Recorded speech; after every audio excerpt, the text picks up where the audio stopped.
Land conversion portal को आज launch करते हुए हमें बहुत खुशी हुई। इस पोर्टल के लॉन्च करने का उद्देश्य है कि कोई भी बिहार में जो औद्योगिकरण की तरफ बिहार बढ़ रहा है, तो गैर कृषि कार्यों के लिए जमीन के संपरिवर्तन की जो आवश्यकता होती है, उसमें काफी समय लगता था। नमस्कार, मैं हूँ आपके साथ प्रीति और आप देख रहे हैं तथ्य भारत।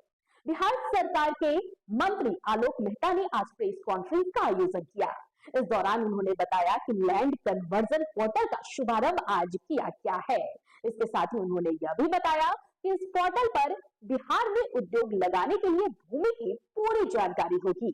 वहीं लैंड कन्वर्जन पोर्टल को लेकर उन्होंने और क्या कुछ जानकारियां दी है, आप सुनिए। कृषि भूमि गैर कृषि प्रयोजनों के लिए संपरिवर्तन अधिनियम 2010 के अंतर्गत लैंड कन्वर्सन पोर्टल को आज लॉन्च करते हुए हमें बहुत खुशी हो रही है। और इस पोर्टल के लॉन्च करने का उद्देश्य है कि कोई भी बिहार में जो औद्योगिकरण की तरफ बिहार बढ़ रहा है, तो गैर कृषि कार्यों के लिए जमीन के संपरिवर्तन की जो आवश्यकता होती है, उसमें काफ़ी समय लगता था और विभिन्न कार्यालयों में जाकर समय जाया करना पड़ता था। इस जनता की इस कठिनाई को देखकर सरकार ने यह फैसला किया कि पोर्टल डेवलप किया जाए, जिसमें ऑनलाइन एप्लीकेशन जाएगा और ऑनलाइन ही संपरिवर्तन होगा और उसका ऑनलाइन उसका जो सर्टिफिकेट होगा संपरिवर्तन का, वो भी आप डाउनलोड कर सकते हैं। और इसका फ़ी जो है, जो सरकारी मूल्य है ज़मीन का, उसका मात्र 10% संपरिवर्तन शुल्क रखा गया है और उसको भी ऑनलाइन ही यूपीआई के माध्यम से, इंटरनेट बैंकिंग के माध्यम से, डेबिट क्रेडिट कार्ड के माध्यम से हम उसको पे कर सकते हैं। तो यह राजस्व विभाग के द्वारा पिछले दिनों जिस तरह की सुविधाओं को ऑनलाइन उपलब्ध कराया जा रहा है, उसी कड़ी का एक महत्वपूर्ण हिस्सा है।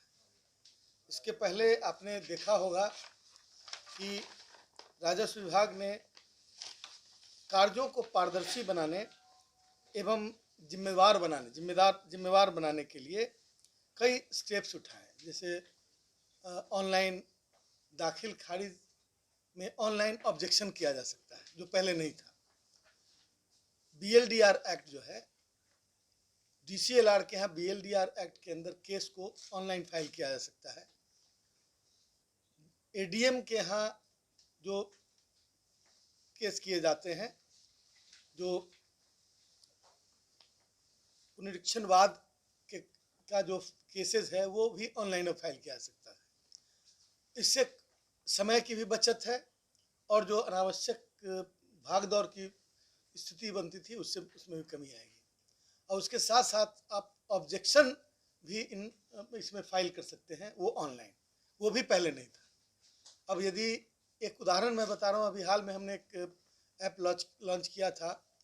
उसके तहत यदि कोई व्यक्ति की ज़मीन को छेड़छाड़ किया जा रहा है, किसी गलत व्यक्ति ने उसकी रजिस्ट्री कर दी और उसका म्यूटेशन किया जा रहा है, तो वैसी स्थिति में ज़मीन मालिक के मोबाइल पर अलर्ट मैसेज आएगा और देश के दुनिया के किसी कोने में बैठा हुआ हो, उसको अलर्ट मैसेज जाएगा और ऑनलाइन ऑब्जेक्शन वहीं से फाइल कर सकते हैं।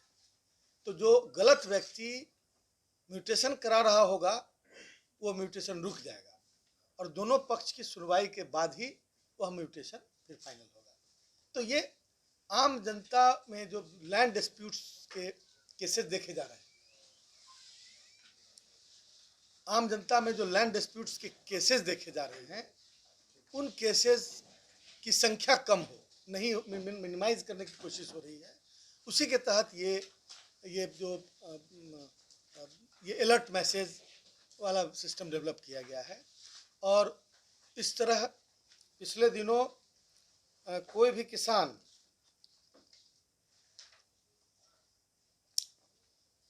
राजस्व अभिलेखों का डिजिटाइजेशन बहुत तेजी से हो रहा है। लगभग 15 करोड़ डॉक्यूमेंट्स हैं जिनका डिजिटाइजेशन होना था। लगभग 10 करोड़ डॉक्यूमेंट्स का डिजिटाइजेशन पूरा हो चुका है और वह पोर्टल पर उपलब्ध है। डिजिटली साइंड पेपर, अपने डॉक्यूमेंट का जो पहले नकल मंगवाते थे वो डिजिटली साइंड पेपर आपको उपलब्ध है और A4 साइज के पेपर में मात्र 10 रुपये के शुल्क पर वह उपलब्ध है और ऑनलाइन भुगतान डिजिटली करने के बाद उसको आप। तो इसी तरह की बिहार और झारखंड की तमाम बड़ी खबरों को जानने के लिए देखते रहे तथ्य भारत और इसके साथ ही हमारे वीडियो को लाइक करना ना भूलें और साथ ही हमारे चैनल को सब्सक्राइब जरूर करें।